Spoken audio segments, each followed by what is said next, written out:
gue untuk untuk menganggap itu ada atau enggaknya, gue masih belum bisa. Ya kalau gue kan cuma ngasih pandangan secara yang real aja lah, daripada kita pusing mikirin ya kan, kayak kejadian Marky cerita barusan. Tiba-tiba ada orang nunjukin persis seperti itu. Bisa jadi itu dunia paralel. Nah, seperti dejavu. Lo bisa. Nah, dejavu sendiri tuh. Dejavu sendiri. Nah, gue kan punya kasus tuh. Gue punya pengalaman nih. Bahwa dejavu sih. Nah, ini terjadi gue berkali-kali dengan orang itu yang ya karena berbeda-beda gitu loh, dejavu. Jadi istilahnya bisa terjadi itu sering-sering gini. Misalnya gue lagi atau pertemuan rapat atau ketemu sama orang di mana gitu, kayaknya kok pernah deh kayak gini nih. Nah, itu sering. Tapi ensure nggak? Apa? Ensure nggak? Orangnya jelas. Enggak ensure nggak? Jadi kebanyakan dejavu tuh orangnya nggak ensure, hanya kilasan. Kalau gue bukannya orang ya. Kalau gue tuh kalau kejadian, jadi gini, gue mungkin antara ngimpi apa nggak ngimpi, gue ngimpi nih. Misalnya gue sekarang berada di sini nih sama lo orang. Ngimpinya dulu, kan gue nggak kenal nih sama lo orang.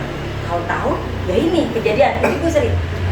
Nah, kalau gue itu gue nggak tahu deh tuh kalau itu buat itu dejavu atau apa bukan, cuma itu sampai berarti boleh gelasnya sama, ini sama itu. Yang gue bingin loh, kayak misalnya gue punya temen. Nah kan gue gak kenal lo orang, tapi waktu gue pas ini tuh, oh ini dia, gue kayak, oh yang gue ini. Nih ya, lo harus kenali dasarnya alam semesta dulu. Dasar alam semesta itu cuma dua, fisika dan kimia. Semua itu dibangun dari itu, ya kan? Kalau fisika itu bisa cahaya, bunyi, ya kan, resonansi, vibrasi, ya kan, getaran, frekuensi. Nah, terus kalau kimia itu ya senyawa kimia yang membangun semua unsur asam amino segala macam. Kan ada teori Pasteur tuh yang asam amino dikasih kilat terus jadi makhluk hidup. Nah, itu semua dasar-dasar kehidupan. Nah, manusia ini adalah sebuah karya yang di dalamnya tuh ada unsur cahayanya. Kan gue udah pernah cerita bahwa semua itu cahaya. Ada, gue nonton itu di YouTube tuh orang membuat teori bahwa everything is light, tapi tingkat kepadatannya berbeda. Sini semuanya bercahaya, cahaya. Nah, itu gue kalau gue hubungin sama string teori itu mengungkap bahwasannya di dalam inti molekul tuh yang ada cuma kilatan-kilatan cahaya, yaitu string teori. Jadi molekul itu berbicara dengan molekul lainnya berdasarkan kilatan cahaya, biru, merah. Kita ini biru, merah, gitu ya. Merah, biru. Terbalik-balik putar. Nah, itu mereka ngobrol, komunikasi antar molekul. Nah, manusia yang ada di kepalanya ini, pikirannya itu kan gelombang frekuensi. Kayak semalam gua cerita.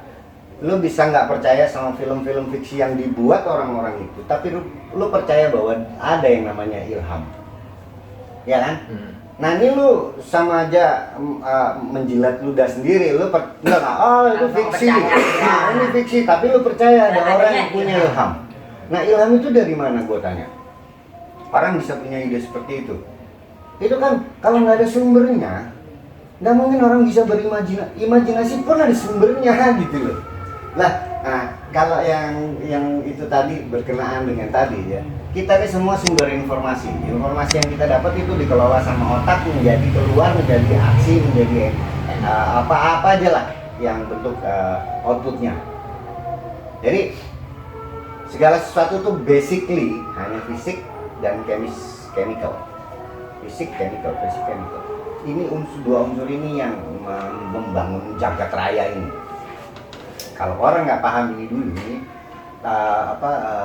pengertian dasar tentang ini, itu rancu sendiri karena norma-norma kehidupan itu semua dibangun dari ini.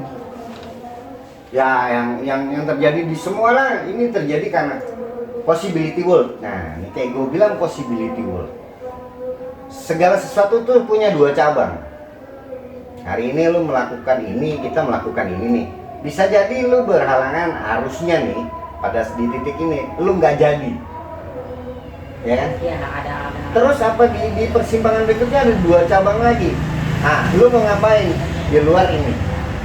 Nah, terus lu mau ngapain? Lu pilih iya atau pilih tidak? Pilih tidak akhirnya. Tidak, iya. Sekarang sementara pada saat lu ini terjadi seperti ini kan bersimpang. Jadi kejadian yang sama dengan keputusan berbeda. Nah, deja vu itu bisa dijabarin sebagai dunia paralel. Jadi kejadian yang seharusnya terjadi ya tertunda karena lu pilihan hidup lu, opsi lu pada saat itu mengatakan sebaliknya. Nah, tapi ini berjalan sesuai yang lu ini baru teori ya, jangan terlalu dipusingin ya. Iya. Tapi gua nonton Quantum Leap, terus film-film itu mereka punya dasar pemikiran seperti itu.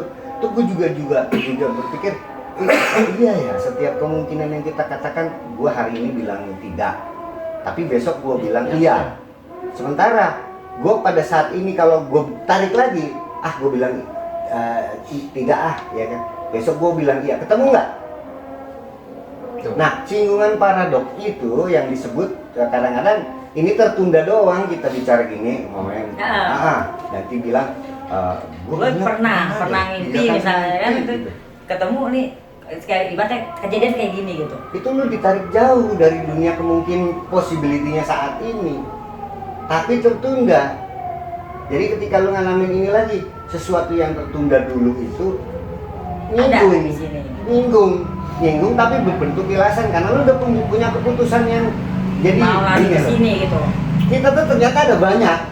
Jadi mungkin gini ya, kalau Maki mungkin nggak ada di sini di dalam possibility yang dia pilih. Ya ini musingin jadi gini. Orang itu selalu bilang melakukan punya harus setiap detik itu membuat keputusan. Kayak gue ngomong gini, gue membuat keputusan. Kalau di possibility world gue yang satunya, gue nggak akan ngomong apa-apa, ganti yang ngomong, ya kan? Tapi ini udah jalan. Nah, gue kok kayaknya pernah ngomong Kayak begini hal ini gitu ya. Oh, tapi gue nggak akan pernah bisa tarik balik nggak bisa karena keputusan real pada saat me yang A, gue yang A ini, gue udah ngambil keputusan ini.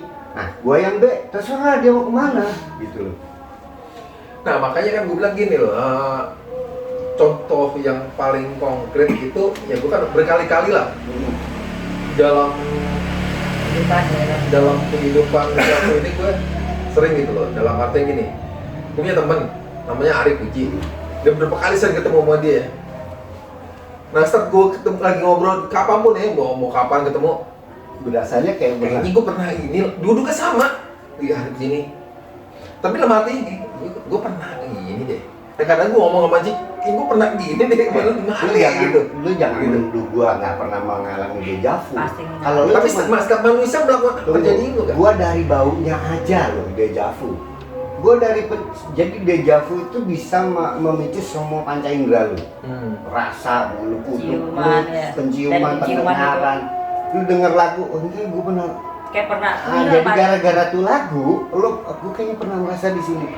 Ya itu penjelasan cuma satu, Pierre. Kalau untuk dari sisi possibility world tadi, gitu loh. Jadi orang tuh bisa aja bersinggungan di sometimes, somehow bisa balik, cuman kilasan. Tapi itu dirinya dia tuh nyatu lagi. Sepersekian detik nyatu lagi dia merasa di situ. Padahal terus pisah lagi.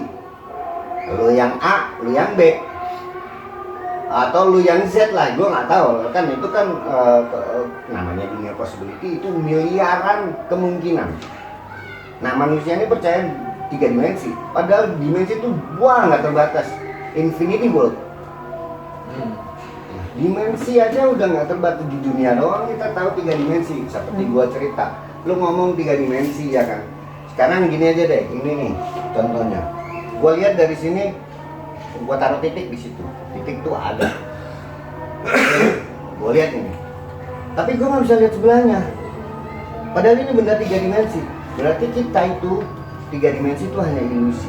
Sementara kita hanya melihat 2 dimensi. Kemampuan kita hanya mencerna 2 dimensi. Padahal kita hidup dalam dunia 3 dimensi. Padahal dunia ini bukan cuma 3 dimensi. Belajar lagi soal dimensi, banyak banget dunia paralel, karena gini loh. Deja vu itu bisa paralel ya? Bisa paralel. Jadi gini, dunia ini kan nih kita balik ke pelajaran SD nih, matahari stay, bumi berevolusi, dia berotasi sambil berevolusi, dia berputar 1 tahun, 1 putaran bumi 1 hari, ya kan? Putaran ini itu kan ninggalin rekor. Lu bisa merekam suara di pita suara, kenapa dunia ini nggak bisa merekam di disebut apa, dark materi itu lagi dipelajari sama orang bule. Kekosongan di ruang hampa itu ternyata tidak kosong. Kenapa gue bilang tidak kosong? Mereka membuktikan bahwa kalau kosong cahaya tidak bisa merambat. Lu bisa lihat cahaya bintang itu karena cahaya bintang merambat sampai ke mata kita. Cahaya bisa nyampe ke mata kita butuh rambatan, butuh materi. Materi itu substrat. Nah, substrat ini walaupun kosong, jadi dunia paradok dunia paralel tadi. Dunia paralel itu ya yang lu sebut deja vu, itu kemungkinan lu jadi satu sama lu ya. Jadi option, kemungkinan, probability, possibility, probability itu kemungkinan. Jadi kita kan selalu, kalau matematika itu kan ada matematika yang probability. Jadi menaksir kemungkinan. Jadi kayak orang-orang ramal itu juga kan probability. Tanpa ada hukum probability, mereka nggak akan bisa menentukan secara pasti apa yang bisa terjadi nanti. Ada yang untung-untungan, ya kan? Untung-untungan. Ya mudah-mudahan terjadi yang gua omongin. Kalau nggak terjadi, ngeles. Ya kan? Tapi 2 dimensi A dan B ini, apakah ini kalau di istilahnya diperdalam atau dipertajam, Nggak bisa. yang nama bisa jadi cenayang itu bukan? Nggak bisa. Itu di luar kuasa kita. Senayang itu manusia. Gitu. Yang punya kuasa untuk menyatukan pada saat 1 detik sekian detik lu anomali alam itu, bahwa lu akan mengalami apa yang pernah lu alami yang seharusnya tertunda, bla bla bla, itu cuma Tuhan. Karena Tuhan itu yang tidak terpengaruh ruang dan waktu. Siapa tahu yang A, bro, besok mana kejadian ini, gitu. Ya kita senangnya gini. Kalau bisa begitu, kita semua nggak ada yang namanya musibah, Iyalah, ya kan? bener. Nggak ada yang namanya lu diputusin pacar, makanya yang B gitu, akhirnya lu disingkirin bini, disingkirin laki, ya kan? Nggak ada. makanya ya yang B kan? nanti bilang gini, oh iya, besok kejadian gini nih, ya gitu. Kan ada yang bilang gini, cukuplah cinta untuk cinta. Betul. Nah gitu, jadi lu cukuplah yang lu ketahui hanya untuk yang lu ketahui. Tapi di luar itu, ya kita bisa ngebahas ini, tapi tidak bisa memanipulasi hal ini karena itu di luar kuasa kita. Ya kita cuma bisa nikmatin. Nah, syukur-syukur gue masih bisa ngalamin deja vu karena kekuasaan Tuhan. Tuhan memberikan gue pengalaman yang sangat ekstasi gitu loh. Itu kan pengalaman yang nggak semua orang alami.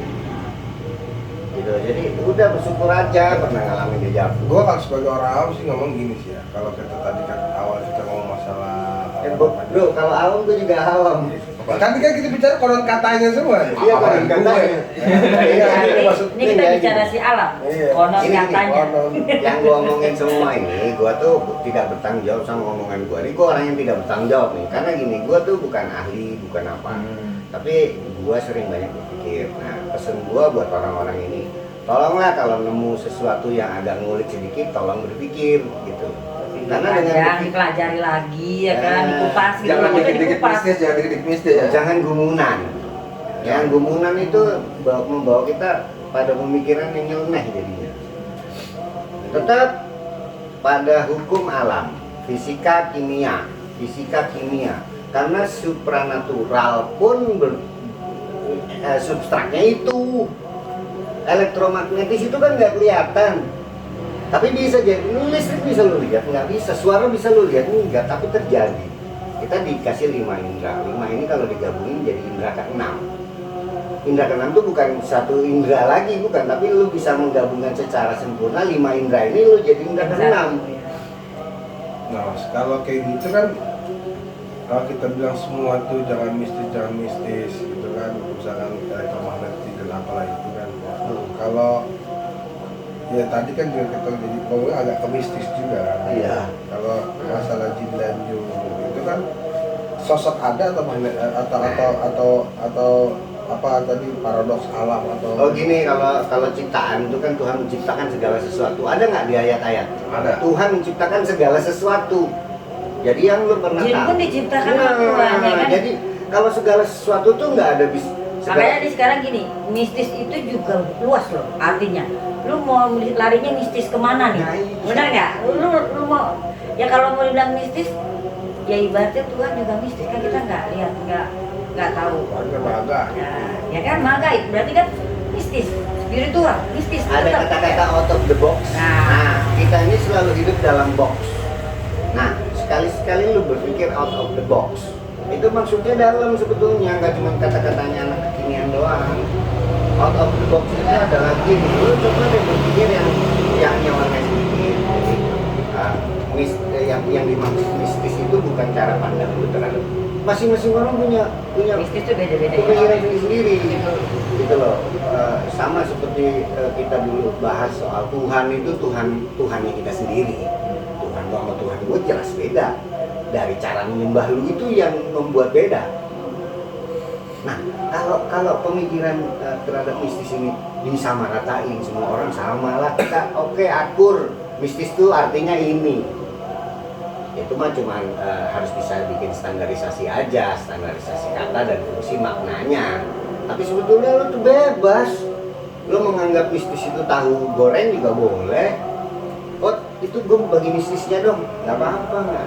Itu hanya bahasa doang. Dan yang terbatasi sama pengetahuan masing-masing Itu orang. dia.